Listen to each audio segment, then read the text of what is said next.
Hello बच्चों, मैं Charu from O2 digital education. आज की क्लास में हम लोग अपना क्लास 9 का जो हम लीनियर इक्वेशन इन 2 वेरिएबल्स पढ़ रहे थे, उसका हम एक्सरसाइज 4.1 देखने जा रहे हैं। तो सबसे पहले एक्सरसाइज 4.1 का फर्स्ट क्वेश्चन है, the cost of a notebook is twice the cost of a pen write a linear equation in 2 variables to represent this statement. तो यहाँ पे क्या कहता है, वो कहता है कि जो मेरी कॉस्ट है किसकी, नोटबुक की, वो क्या है, ट्वाइस। ट्वाइस का मतलब क्या होता है, 2 गुना। कितना, 2 गुना, यानी कि जो भी है उसका 2, यानी 2 का मल्टीपल, यानी कि 2 कितना है आपका, कॉस्ट ऑफ ए पेन। ये हमारा क्या कहलाता है, ये हमारा क्वेश्चन कहता है। ये कहता है कि आपको लीनियर इक्वेशन बनानी है, किसमें, 2 वेरिएबल्स के अंदर। ठीक है, तो यहां पे हम सबसे पहले क्या करते हैं, let the cost of a notebook be x. Okay, फिर हम क्या करते हैं, the cost of a pen be y. ये आ जाएगा हमारा।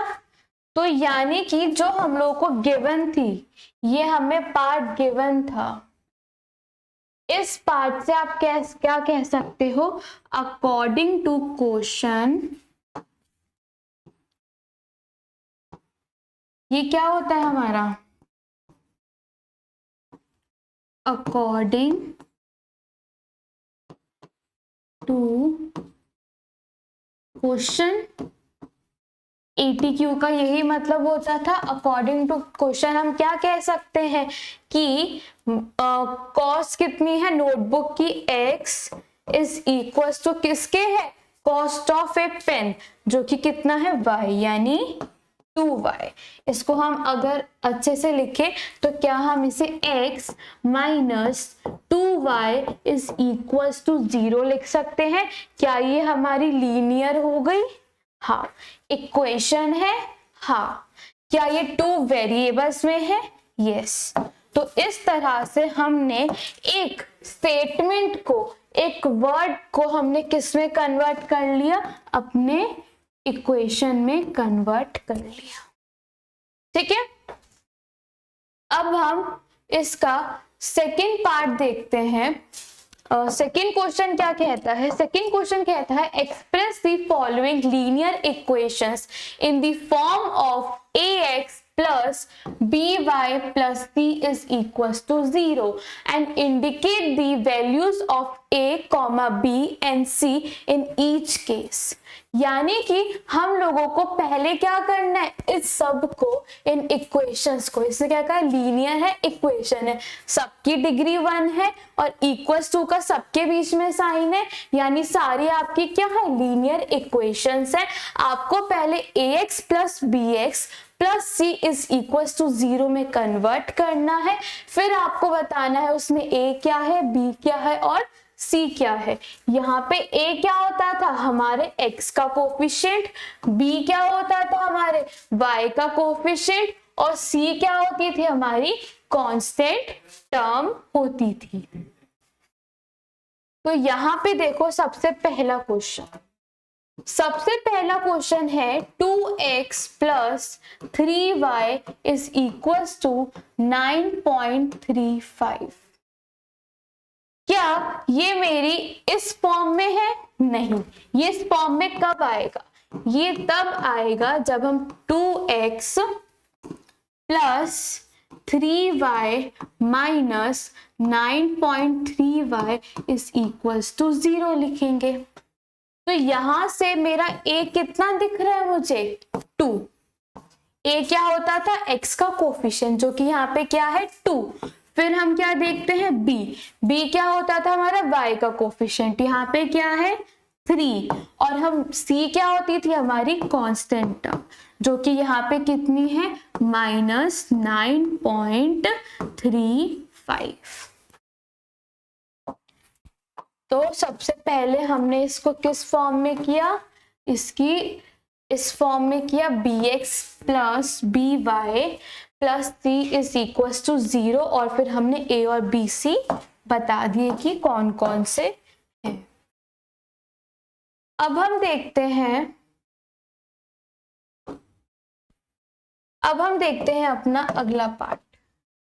सेकेंड पार्ट क्या कहता है, सेकेंड पार्ट कहता है x minus y by 5 -10 is equal to 0। क्या ये हमें ऑलरेडी, क्या हम लोगों को ये ax plus B Y plus c is equal to 0 की फॉर्म में है, नहीं। यानी कि कैसे आएगा, x माइनस 1/5 अगर मैं लिख दूं, यहां क्या लिख दूं 1/5 और y -10 इज इक्वल टू 0। क्या ये मेरा अब ax plus B Y plus C इस फॉर्म में आ गया, यस। तो यहाँ पे मेरा a क्या है 1, a क्या होता था x का कोफिशिएंट, जो कि यहाँ 1 है। फिर मेरा b क्या होता था y का कोफिशिएंट, जो कि यहाँ पे क्या है -1/5, और मेरा c क्या होती थी मेरी कांस्टेंट टर्म विच इज -10। यानी इस पार्ट के ए बी सी ये हो गए। अब हम देखते हैं अपना नेक्स्ट पार्ट। नेक्स्ट है मेरा थर्ड पार्ट। थर्ड पार्ट क्या कहता है, थर्ड पार्ट है आपका -2x plus 3y is equal to 6। तो यहाँ पे क्या ये ax plus B Y plus C की फॉर्म में है, नहीं।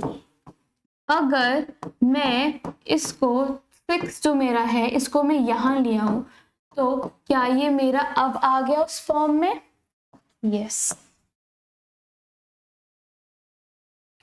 और अब मुझे क्या बताना है, अब इस फॉर्म में आने के बाद मुझे a बताना है क्या है, b मुझे बताना है और c बताना है। a क्या है मेरा यहाँ -2 which is coefficient of x, y क्या है मेरा 3 और c क्या है कांस्टेंट टर्म विच इज -6। इसी के साथ हमारा ये पार्ट भी सॉल्व होता है। तो अब हम देखते हैं अपना नेक्स्ट पार्ट। नेक्स्ट पार्ट हमारा फोर्थ, वो है x is equal to 3y। अगर मैं 3y को यहाँ ले आऊं और प्लस में 0 लिख दूं इज इक्वल टू 0, क्या ये मेरा ax plus B Y plus c is equal to 0 उस फॉर्म में आ गया, यस। जहां पे मुझे a क्या दिख रहा है, जहां पे मुझे a1 दिख रहा है x का कोफिशिएंट, b क्या दिख रहा है मुझे -3 जो कि किसका कोफिशिएंट है y का, और c क्या दिख रहा है 0। Constant term is 0। यहाँ पे कोई कांस्टेंट टर्म नहीं है आपकी, कांस्टेंट टर्म आपकी क्या है इधर 0। इसी के साथ हमारा फोर्थ पार्ट भी सॉल्व होता है। अब हम देखते हैं अपना next fifth part. Fifth part क्या है, 2x is equal to -5y।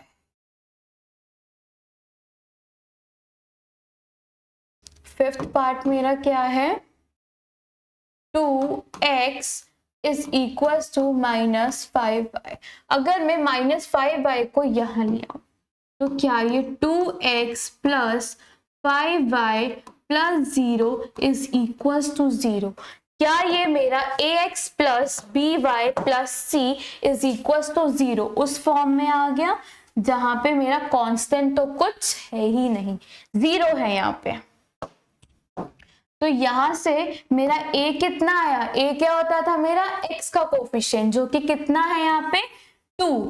फिर मेरा क्या आता था b क्या होता था y का कोफिशिएंट जो कि यहाँ पे कितना है 5। और फिर मेरा c क्या होती थी कांस्टेंट टर्म जो कि यहाँ पर कितनी है हमारी 0। इसी तरह से हमारा ये वाला पार्ट भी सॉल्व होता है। अब हम लोग देखते हैं अपना next part 6th, which is 3x plus 2 is equals to 0। मुझे यहाँ पे क्या मिसिंग दिख रहा है, मुझे यहाँ पे x की टर्म दिख रही है, मेरे को यहाँ कांस्टेंट दिख रहा है, पर मुझे y की टर्म यहाँ मिसिंग है। तो क्या मैं y की टर्म को 0 इंटू में y plus 2 is equals to 0, क्या मैं इस equation 3x plus 2 equals to 0 को क्या मैं इस फॉर्मेट में लिख सकती हूँ? क्या ये मेरा ax plus by plus c is equals to 0 की फॉर्म में आ गया? यस। यहाँ पे मुझे a क्या दिख रहा है 3 जो कि किसका कोफिशिएंट है x का। मुझे यहाँ y क्या दिख, सॉरी y नहीं, b क्या दिख रहा है मुझे यहाँ b मुझे दिख रहा है 0 जो कि किसका कोफिशिएंट है y का। और यहाँ c क्या है कांस्टेंट विच इज 2। तो यहां से हमारा ये वाला पार्ट भी सॉल्व होता है। अब देखते हैं हम अपना next part which is our 7th part. 7th part क्या कहता है, 7th पार्ट है y minus 2 is equals to 0। अब मुझे यहाँ पे क्या मिसिंग दिख रहा है, मुझे यहाँ पे x वाला जो पार्ट है वो मिसिंग दिख रहा है। तो क्या मैं x वाले पार्ट के लिए 0 into x plus y minus 2 is equals to 0, क्या मैं x वाले पार्ट को 0 इंटू एक्स लिख सकती हूँ? कैसे? 0 इंटू एक्स क्या हो जाएगा 0, और जब आप उसको y माइनस 2 के साथ प्लस करेंगे तो वही आपका y माइनस 2 बचेगा। तो इस तरह से हमारा ax plus by plus c equals to 0 उस फॉर्मेट में आ गया। अब हम देखते हैं यहाँ पे a क्या है। a क्या होता था हमारा x का कोफिशिएंट जो कि यहाँ क्या है 0। y क्या होता था, सॉरी b क्या होता था हमारा y का कोफिशिएंट जो कि यहाँ कितना है 1। और c क्या होती थी हमारी कांस्टेंट टर्म जो कि यहाँ पे कितनी है -2। इसी तरह से हमारा ये वाला पार्ट भी सॉल्व होता है। अब देखते हैं हम अपना next part which is our last part, यानी हमारा 8th पार्ट। 8th पार्ट है हमारा 5 इज इक्वल्स टू 2x। मुझे अब यहाँ पे क्या मिसिंग दिख रहा है, मुझे यहाँ पे x वाली टर्म मिसिंग दिख रही है। तो क्या मैं इसको 2x प्लस 0 इंटू में y और 5 यहाँ था यहाँ लाऊंगी तो -5 हो जाएगा। क्या ये मुझे इसी फॉर्मेट में दिख रहा है? बस मैंने यहाँ पे क्या किया, ये पार्ट कहाँ आना चाहिए था मेरा लेफ्ट हैंड साइड और ये 0 कहाँ था राइट हैंड साइड, है तो बिल्कुल सेम, आ गया मेरा यस। तो यहाँ पे अगर आपसे पूछें कि a क्या है, a क्या होता है x का कोफिशिएंट जो कि यहाँ पे क्या है 2। b क्या होता था हमारे किसका कोफिशिएंट y का जो कि यहाँ पे क्या है 0। और हमारा c क्या होता था हमारी कांस्टेंट टर्म जो कि यहाँ पे क्या है -5। तो इसी तरह से हमारा ये वाला पार्ट भी खत्म होता है। इसी के साथ हमारी एक्सरसाइज 4.1 के दोनों क्वेश्चंस कंप्लीट होते हैं। Thank you.